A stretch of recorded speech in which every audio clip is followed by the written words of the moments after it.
Bienvenue sur Fil Horizon, le rendez-vous des personnes qui aspirent à se libérer et ouvrir leur horizon. Dans ce podcast-ci, je poursuis mon témoignage à propos de l'accélération de l'ouverture de conscience. Je sors d'une expérience particulière avec mon compagnon qui a duré 1 mois et je l'ai trouvée extrêmement dure cette expérience. Dure dans le sens très complexe. J'espère que je vais parvenir à vous la détailler. Alors, pour mémoire, suite à ma montée vibratoire récente, mon compagnon a libéré un paquet de matériel traumatique inattendu.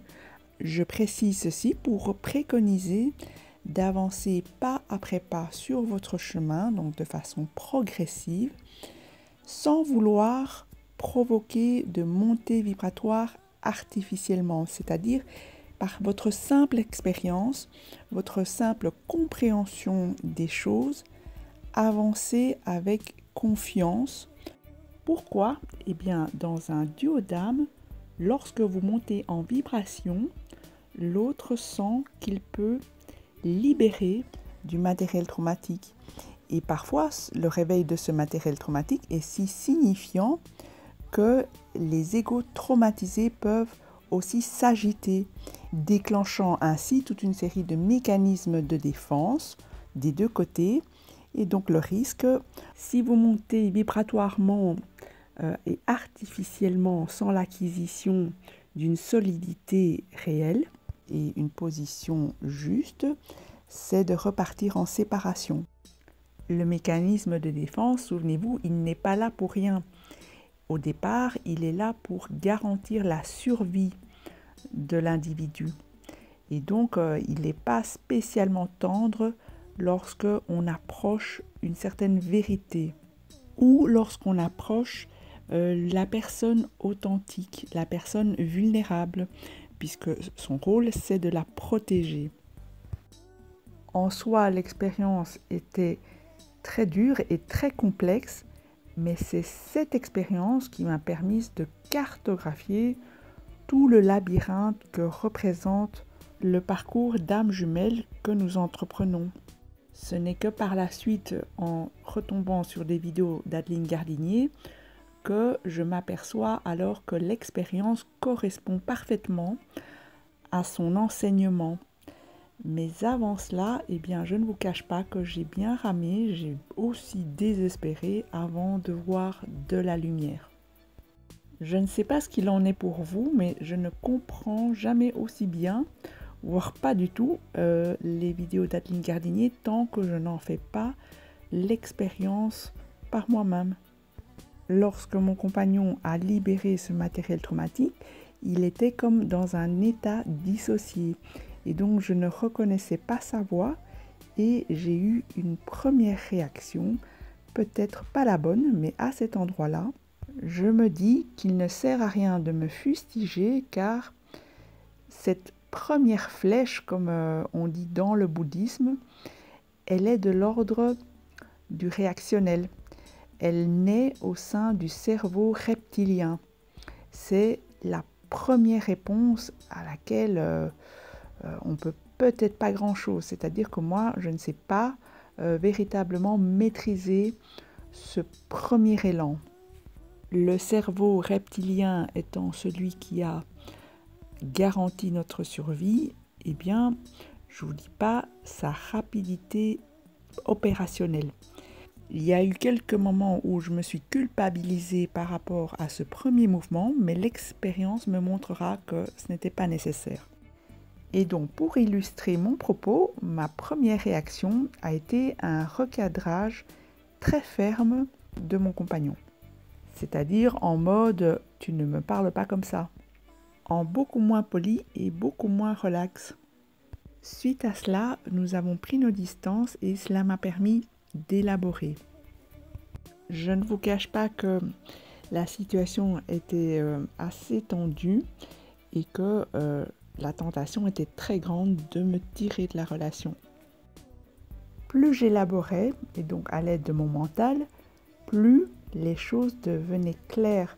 J'ai circulé à travers un labyrinthe qui était mais vraiment très complexe, où je me suis pris quelques murs, quelques impasses, où je me suis perdue aussi, mais au bout duquel j'ai pu apercevoir l'ensemble des mécanismes, tous les rouages et la beauté et la perfection du tableau et de la systémie.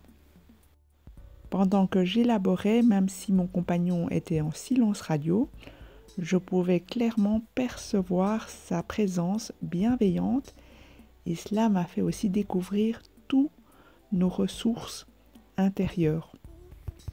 Ce qu'il va maintenant être intéressant d'observer, c'est quelle sera notre deuxième réponse. Et donc là, je ne parle déjà plus de réaction, mais véritablement de réponse, qui sera alors accordée à notre cerveau plus récent, le néocortex. Il est plus lent et nous permet de poser une réflexion. Face à la levée des mécanismes de défense des deux côtés, eh bien, ma réponse a été de faire du recadrage, mais positif, constructif. C'est tout à fait différent du recadrage qu'on fait habituellement qui consisterait à mettre quelqu'un en boîte. Ici, c'est justement tout autour qu'on va recadrer. Il s'agit ici d'aller changer le contexte d'une situation ou d'un point de vue en le recadrant, c'est-à-dire en le replaçant dans un autre cadre qui corresponde aussi bien, si pas mieux, aux faits réels de la situation. Et l'avantage de cette pratique, c'est que tout le sens de la situation va en être changé. Et donc j'ai reformulé ce que mon compagnon est venu me déposer en termes de matériel traumatique et aussi reformulé la façon dont cela a été amené en connotant positivement le mécanisme de défense. Les expériences de vie étant bien souvent marquées du sceau de notre interprétation, on a toujours le choix de se dire que l'autre est un pauvre type ou une pauvre fille qui vient simplement déverser sur nous son bagage traumatique, ou alors se dire vraiment que la confiance est telle que cette personne-là a osé venir déposer quelque chose de très très important pour elle.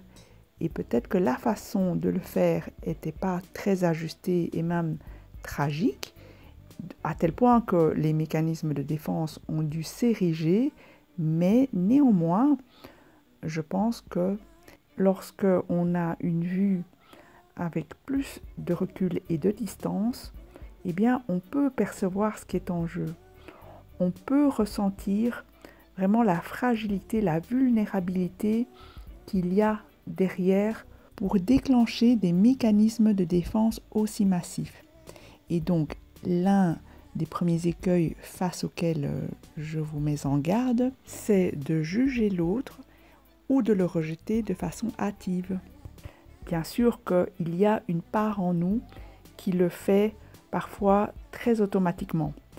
Et voilà, il s'agit d'avant tout d'aller se mettre en empathie avec cette part-là, qui a envie de juger l'autre, puisqu'on reste humain, on n'est pas encore des Bouddhas que je sache, mais tenant compte de cette part-là en soi qui est stimulée, eh bien, s'apercevoir qu'il y a aussi des besoins chez nous qui demandent à être entendus.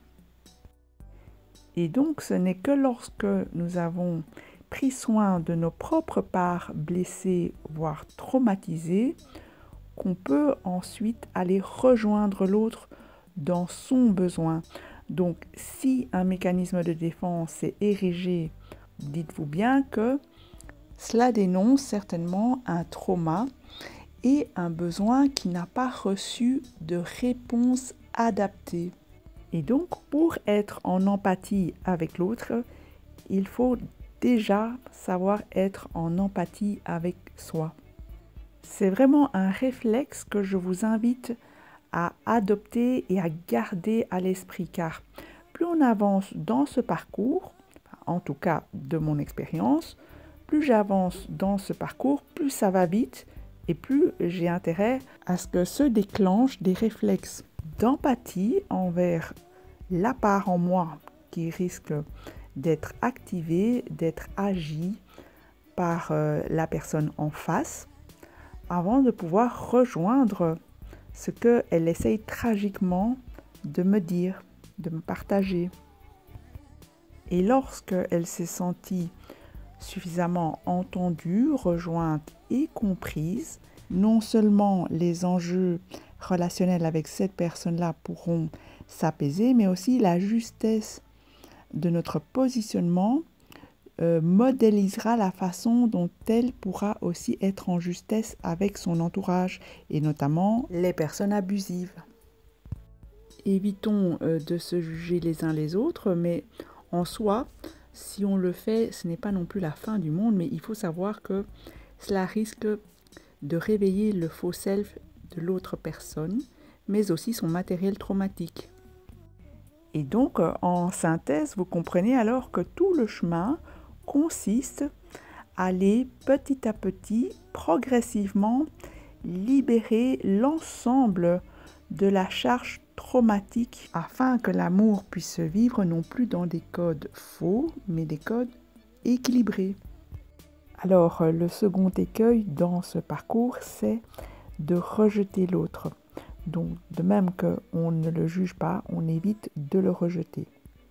Et là où je vous invite à ne pas aller trop vite ou provoquer les choses, c'est simplement pour vous éviter de vous prendre les pieds dans le tapis. Juger l'autre ou le rejeter ne fera qu'augmenter la souffrance et le matériel traumatique. Lorsque, durant un mois, je parlais du fait d'élaborer les problématiques, eh bien, il s'agissait d'aller observer mes propres problématiques, c'est-à-dire reconnaître ce que la situation provoquait en moi. Je pouvais aussi aller observer celle de mon compagnon, mais en réalité, ce sont les mêmes. Le faux self de mon compagnon qui est venu me réactiver n'est qu'un miroir amplifié de mes propres failles. Et donc, quel est le défi du duo d'âme ? Eh bien, lorsque le matériel traumatique est réveillé, soit on sait réguler la bonne distance face à ce réveil et ainsi le libérer dans le bon tempo, ou soit c'est devenu trop bruyant et on ne sait pas comment s'y prendre, on ne sait pas comment gérer la situation et cela part en cacahuète jusqu'à l'éventuelle séparation ou éloignement nécessaire.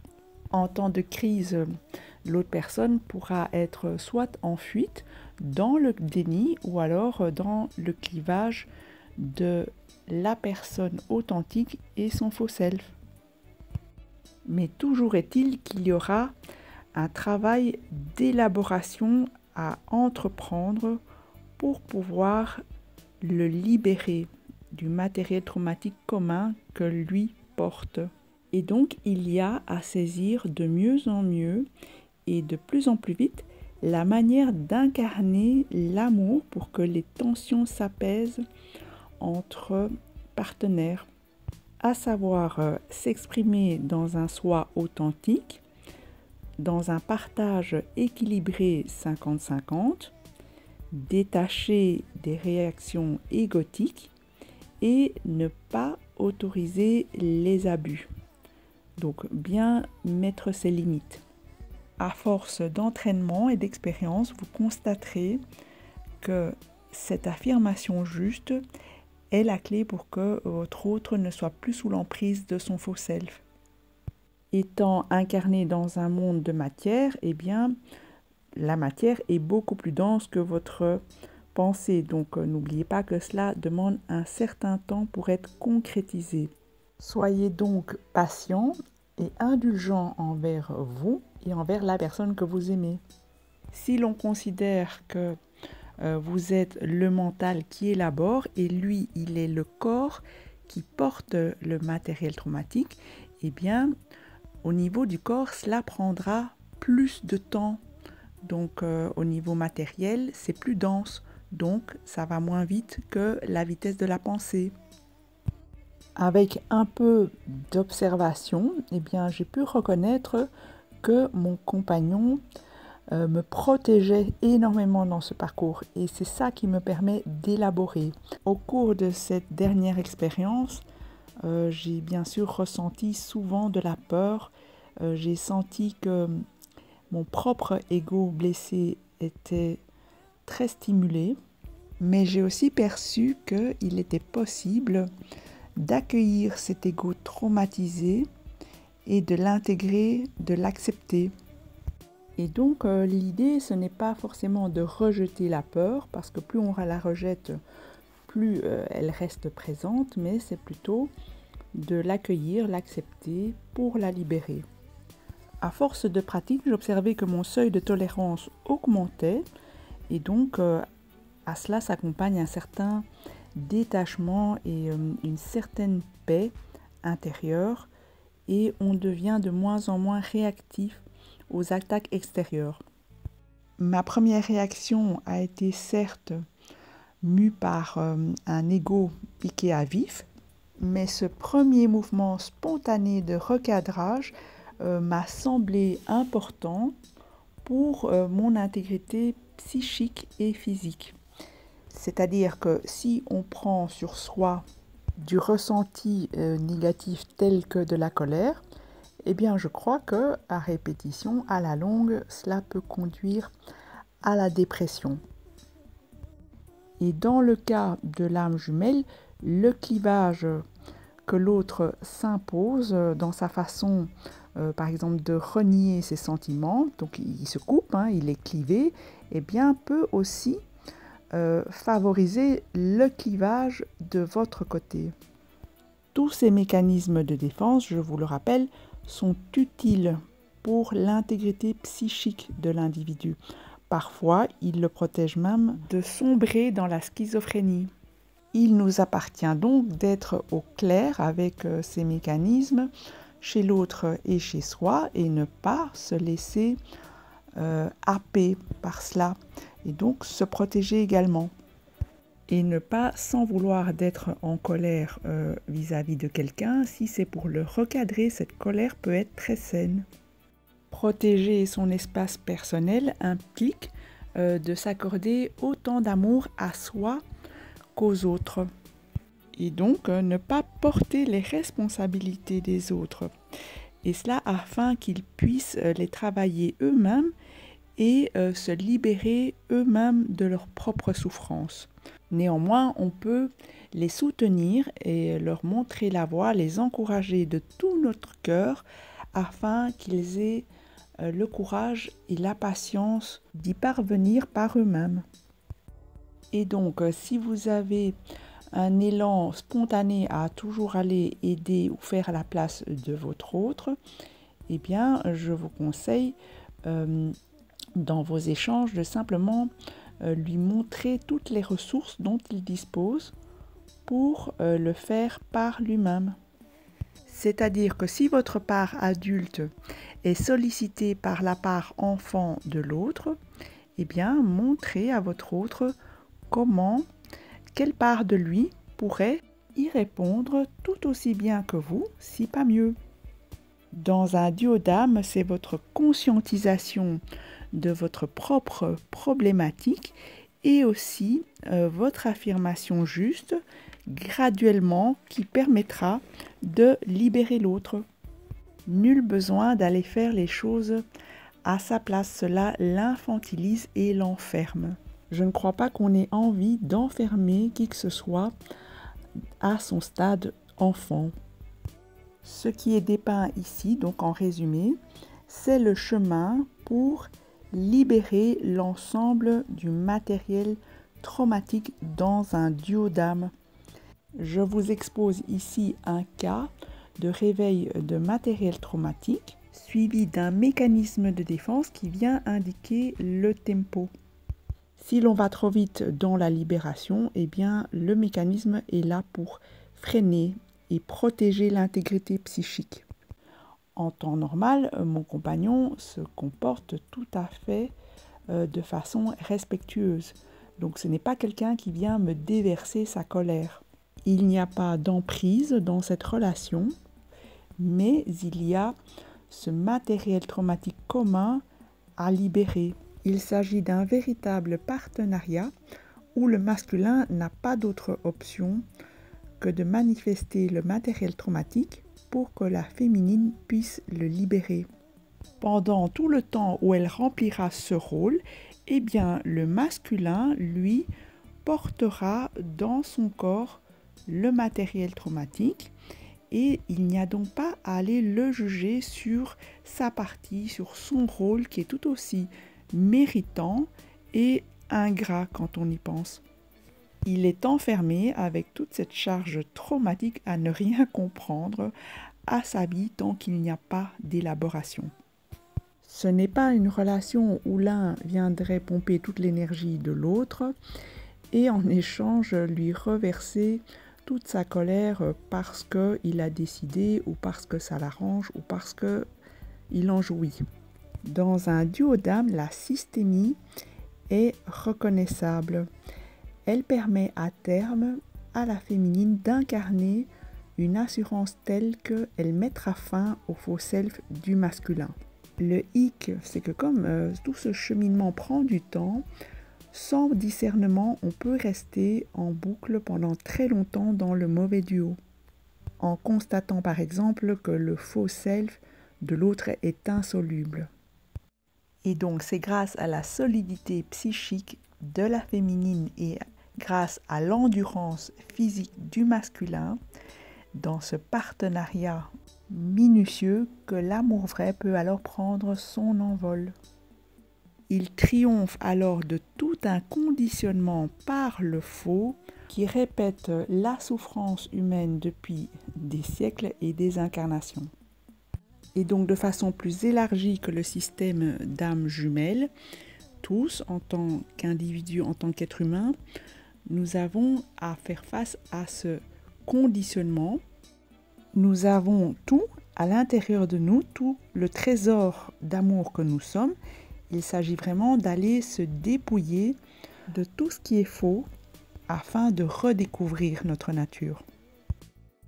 Il devient alors possible d'être véritablement soi et d'être aimé tel quel, de pouvoir vivre l'intimité émotionnelle, affective, intellectuelle, corporelle, spirituelle, l'intimité totale, la plus profonde, la plus vraie, le plus vrai de soi, l'intimité du cœur et de l'âme, avec quelqu'un qui nous accepte entièrement et inconditionnellement. Je vous encourage donc à avancer progressivement et avec humilité et modestie et donc faire preuve de patience, de confiance avec toutes les ressources qui sont les vôtres et pour pouvoir faire votre propre expérience. Certes, ce qui sépare les âmes jumelles, c'est le matériel traumatique et ce que nous visons, c'est sa libération, mais encore faut-il savoir le contenir grâce à une certaine solidité. Celle-ci ne peut s'acquérir qu'avec le temps, la pratique et l'expérience. Je répète à mon compagnon que nous devons y aller progressivement, voire même parcimonieusement. En fait, c'est moi qui mets le terme de progressivement. Lui parlait plutôt d'une relation parcimonieuse. Mon compagnon a en réalité conscience de tout ce que je vous partage, mais dans son corps. Il sait m'expliquer tout ce qui se passe à l'intérieur de lui, mais il ne sait pas pourquoi cela se passe. C'est comme s'il lui manquait une pièce cruciale que je détiendrais donc par mon existence. Et moi, en fait, il me manque le ressenti de son corps pour savoir de quoi parle ce matériel traumatique. Je vous partage ici notre situation actuelle qui est que je préfère ralentir un peu, mais voyez pour vous, dans votre situation personnelle, comment avancer avec le meilleur tempo. En résumé, c'est bien la féminine qui porte la réunion. J'espère que ce partage vous a donné quelques clés de compréhension et un aperçu plus large sur ce parcours d'âme jumelle. En tout cas, d'avoir expérimenté par moi-même tous ces mécanismes et vérifié la systémie me met vraiment en joie, et aussi de découvrir tout ce qu'il y a de vrai dans l'amour, au-delà de tout ce qu'on nous a raconté et tout notre conditionnement. Cela demande un vrai engagement, beaucoup de courage et de la patience. Si vous ne voyez pas clair dans votre situation et que vous souhaitez un accompagnement, n'hésitez pas à m'écrire sur filhorizon@gmail.com. J'espère que vous avez apprécié ce podcast. N'hésitez pas à me le témoigner par un like ou en vous abonnant si vous appréciez les sujets de cette chaîne. Je vous remercie du fond du cœur et vous souhaite une excellente journée ou une excellente soirée. Prenez bien soin de vous. Au revoir et à très bientôt.